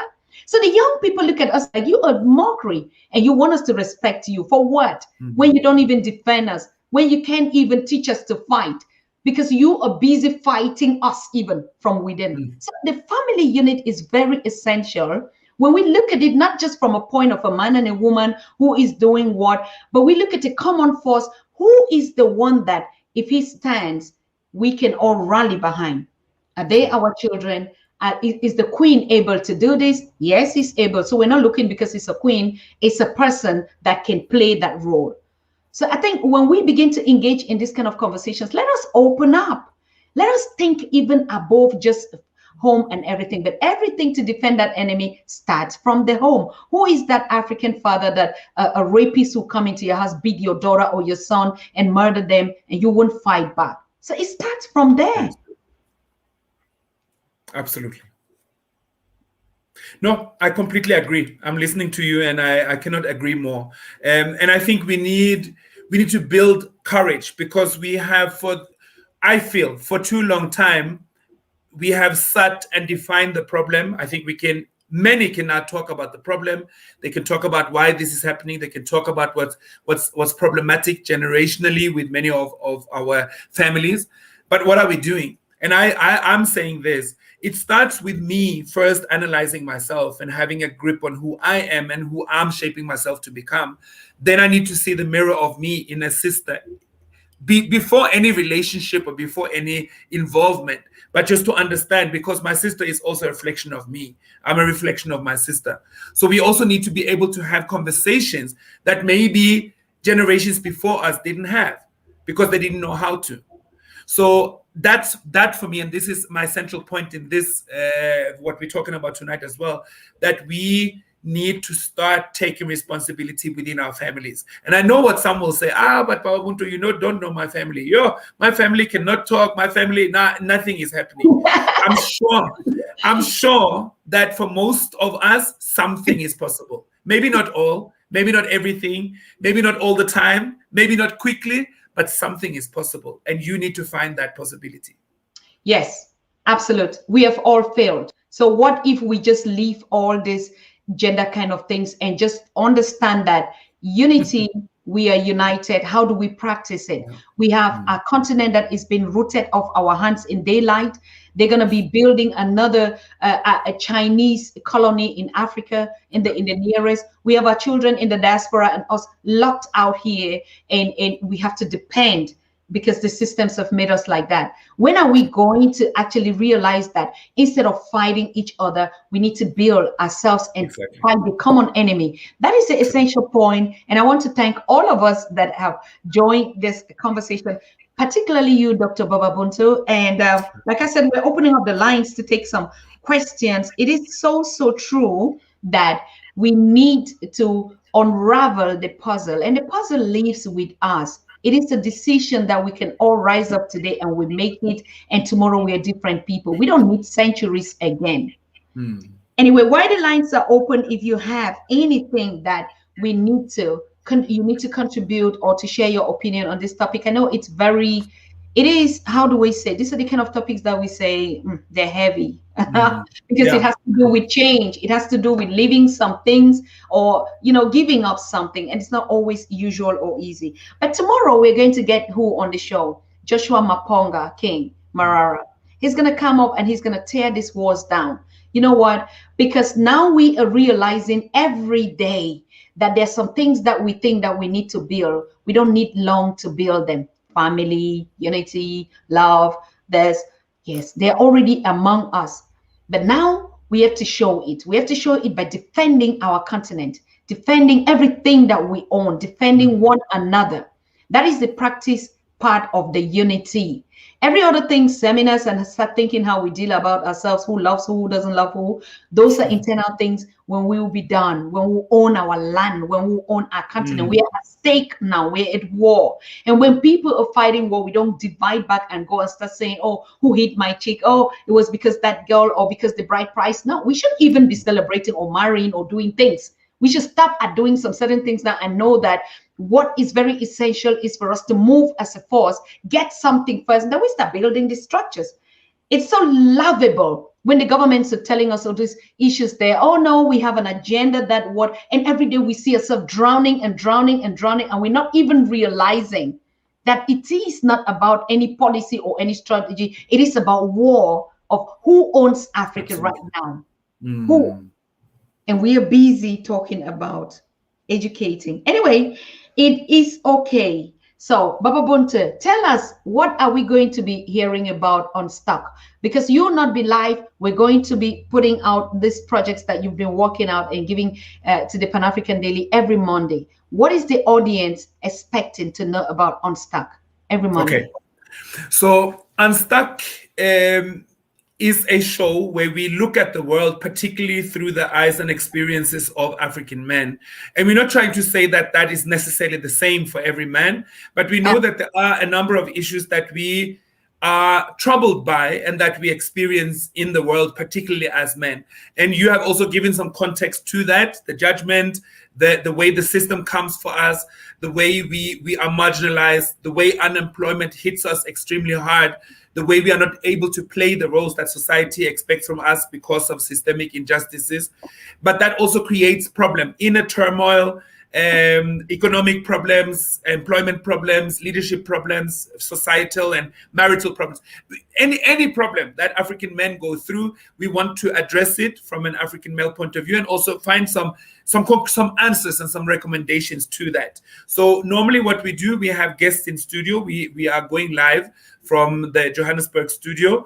And what we have arranged with the Pan-African Daily TV so far is that they will do some reruns of our program. They will be able to screen back some of the live shows that we've had, where we have guests in our studio here in Johannesburg.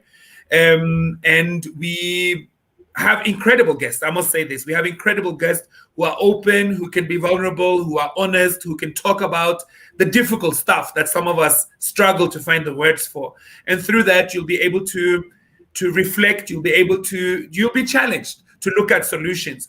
And it's not a show that only men can listen to. I think sisters have for a long time says, I want to get into a man's mind. Now, this is an open invitation. You're going to get into the African man's mind. So you should just make your cup of tea and just make sure nobody can disturb you for those 2 hours. But so what we are doing right now, since South Africa went into another lockdown again, so now we cannot invite guests to the studio. So right now we're doing a shorter version, which we call the dark side. And we are going into the troubles that many of us have in terms of mental instabilities, insecurities, lying, secrecy, things like that. But I think on Pan-African Daily TV, we will focus on some of the programs where we have dealt with issues such as marriage, issues such as how does Pan-African ideology give some tools to African manhood? What do we draw from there? Why do we struggle in some relationships? Why are some of us very addicted and very ashamed of our addictions and never really go out to try to find solutions to it?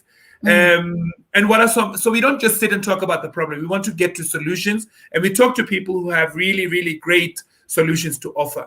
So I think, Dr. Susan, you can announce the time, but what I can say is that the full title of the program is Unstuck, the Refinition of Manhood, and not definition, refinition. And that means, just like you said, Dr. Susan, once we knew how to be kings and queens. So for us, is to go back to something we have. It's not necessarily to starting from scratch and build something we've never seen.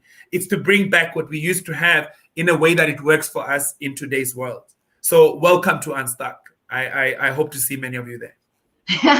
Thank you so very much for providing us with that space. And so Unstuck is going to be available every Monday. And you see, that's a man's perspective of how they understand their world. But we're also coming up with the project that the men or our young boys gave it out to us to teach about manhood. And we're also going to be doing that. We're already running the productions right now. And we also would be, when they are available, start putting in out on the Pan-African Daily TV.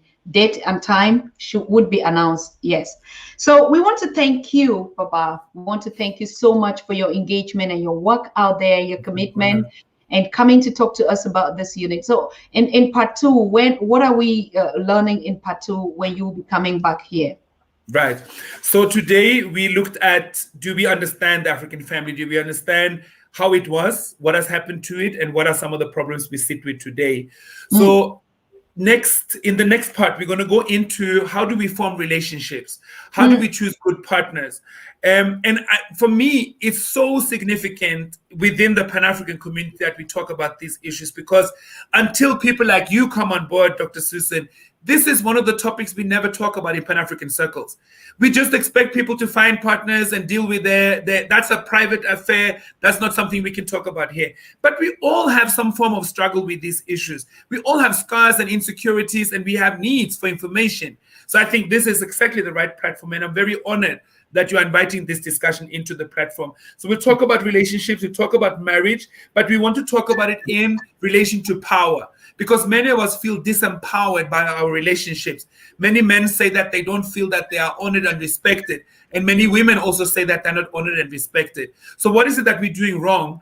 Because obviously, if our relationship were beautiful and harmonious and meaningful, they should make both of us strong and powerful and respected, isn't it?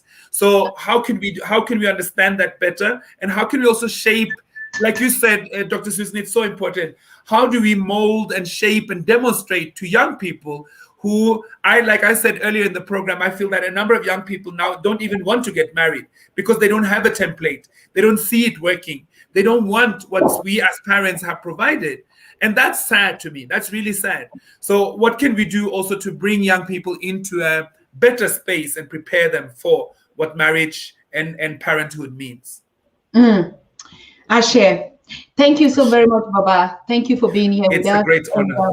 Yes, we would talk again when you'll be coming on that part 2. It is very essential that we do this thing. So thank you so much. Yeah. And thank you so much.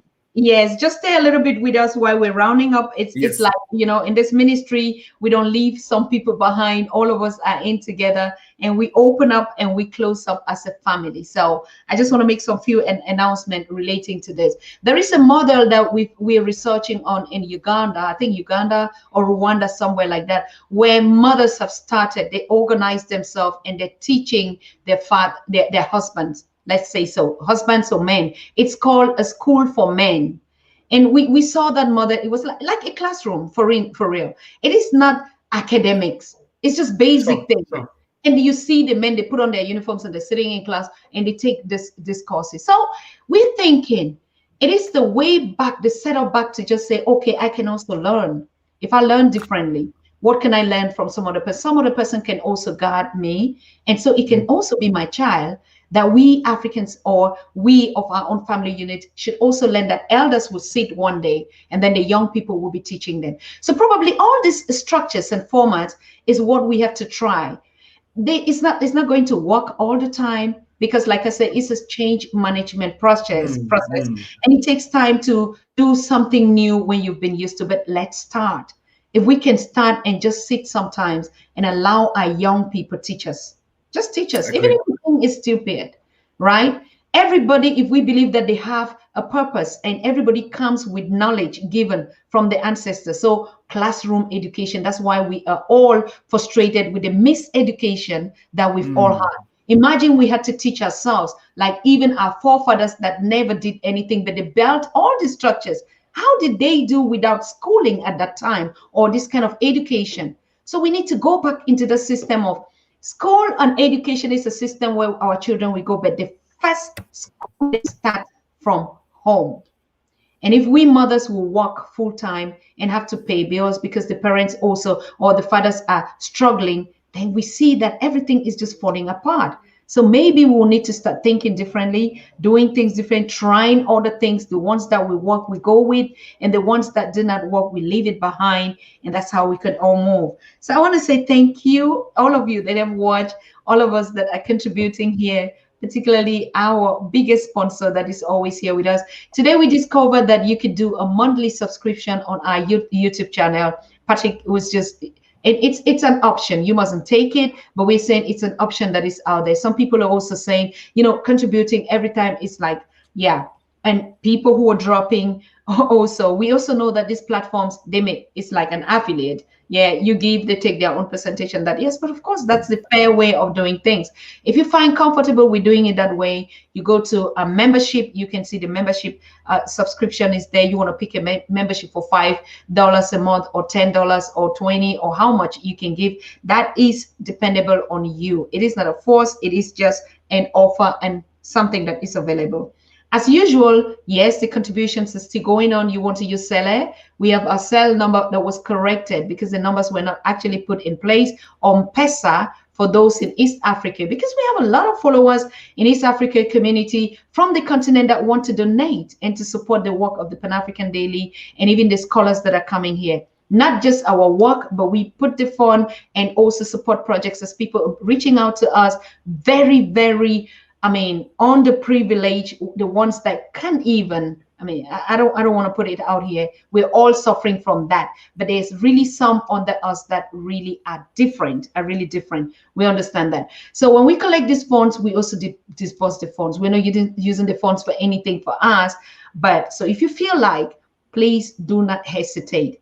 Yes, or those who said, it's a pain, I give it and I take 30% off. Yes, we also have a direct account where you can do a bank-to-bank account transfer. All this information is rolling on our skateboard, and so for those that are interested, thank you so very much. Tomorrow we're going to get King Maponga Joshua, like I said, and he's going to be talking to us on the media also. Like, the media is a witchcraft system. How do we learn from it?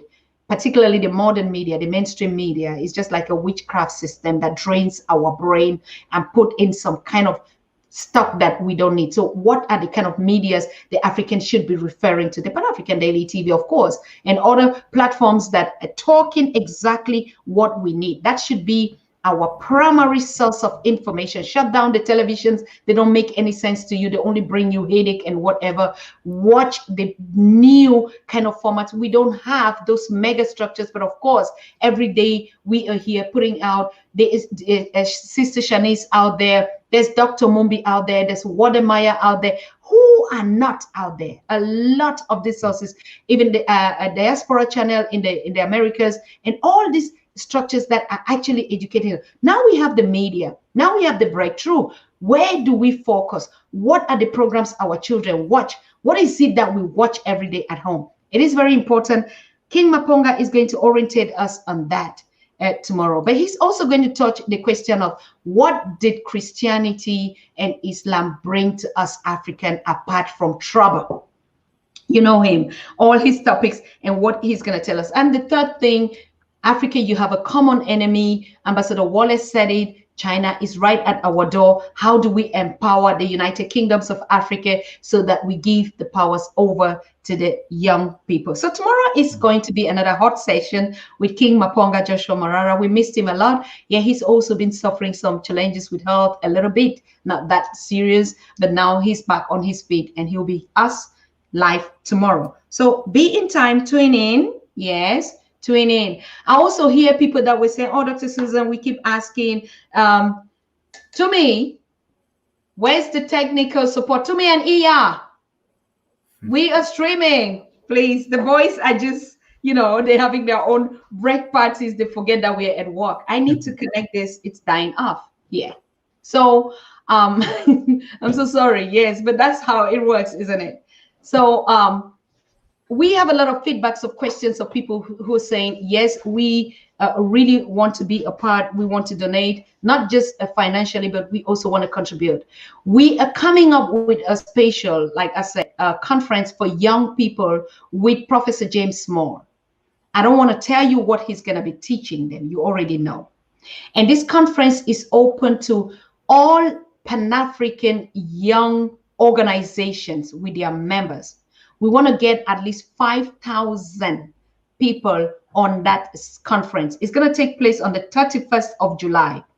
Professor James Small is putting up a team on his own, and they say it is time now or never to give back. We have to give the mantle in the right format to our young people.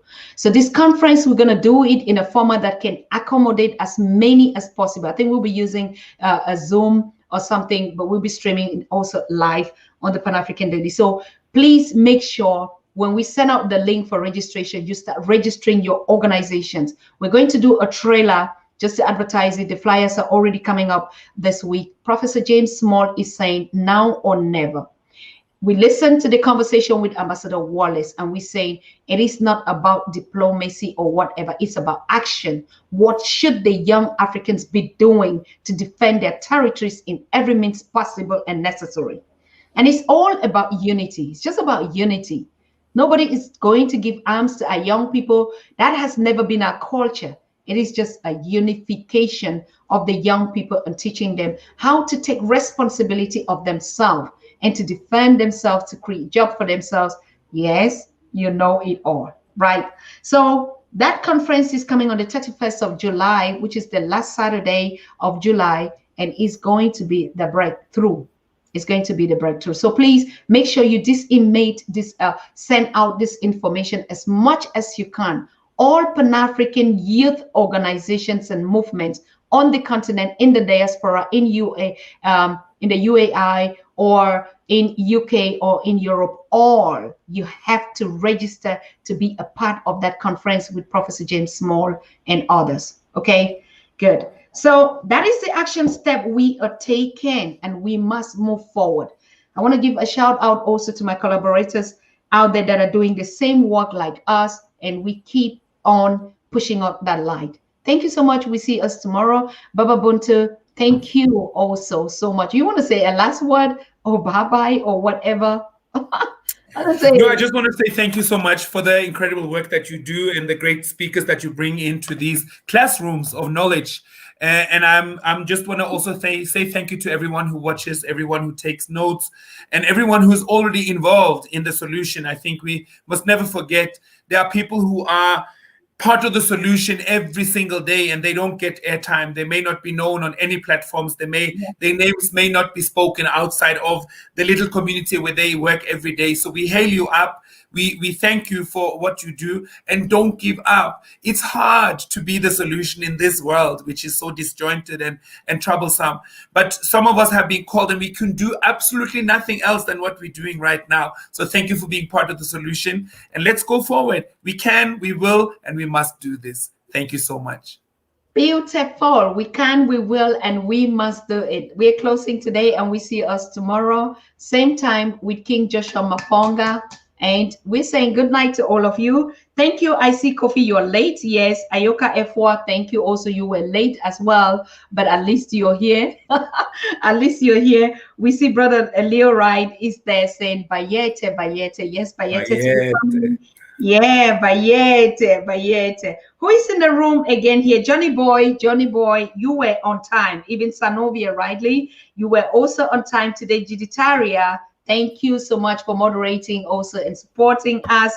Look, Lekumak, Liza, yes, I see you. Steven, you're always also on spot. Thank you so very much. And those that are watching on our Facebook channels out there on the Pan-African Daily TV, Facebook, which is a massive growing platform out there with news and updates. And, you know, I mean, Patrick Keserim is doing a wonderful job on that platform there. So once in a while, step in and see what is going on there. So I want to thank all of us. The family is here. I haven't heard from Koboko Sauce.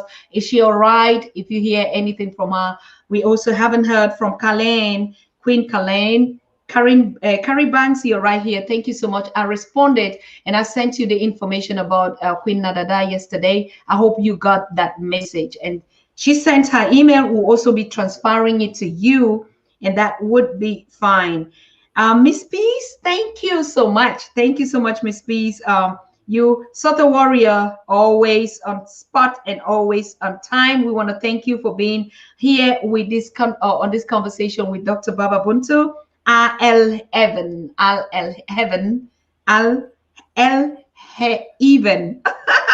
Oh my God. It's just been pouring us a lot of roses and hearts and everything. Thank you so much. Matras, thank you. Thank you, the King, for being here. And all of us, African last born. And he asked a question, what is your YouTube channel, Baba Buntu? We're closing. So I have a YouTube channel, which I think if you just look for Baba Buntu, but I must say it's a little bit outdated. I need to do more work. So I'm inspired by Pan-African Daily TV.